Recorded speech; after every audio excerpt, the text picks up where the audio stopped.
همه میدونن همه میخورن چیزی بالازد آشی پلاو همه میدونن همه میخورن چیزی بالازد آشی پلاو چیزی بالازد آشی پلاو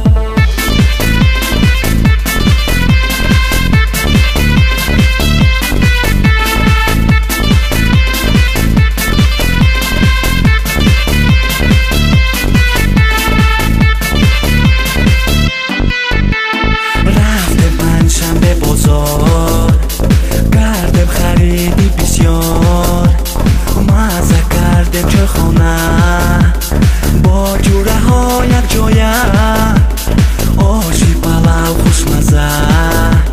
آشی پلاو با مزه لذت برد دل و جان آشی پلاوی تاجیکان همه میدونن همه میخورن چیزی بالازد آشی پلاو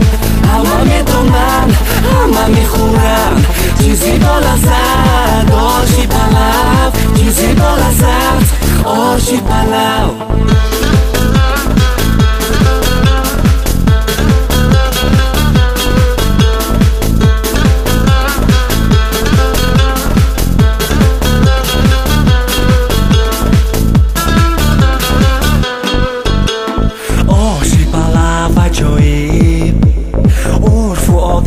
عجایب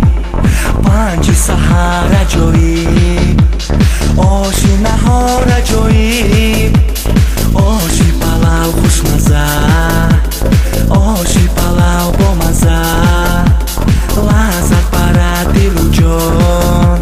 آشی پلاوی تاجیکان همه میدونن همه میخورن چیزی بالازد آشی پلاو همه میدونن همه میخورن چیزی بالازد آشی پلاو چیزی بالازد آشی پلاو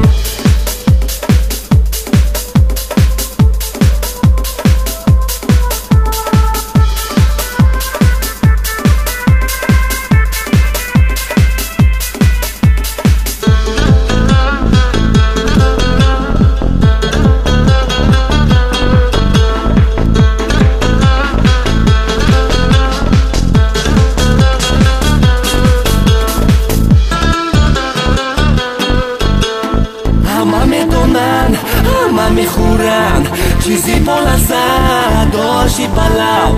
همه میدونن همه میخورن چیزی بالازد آشی پلاو همه میدونن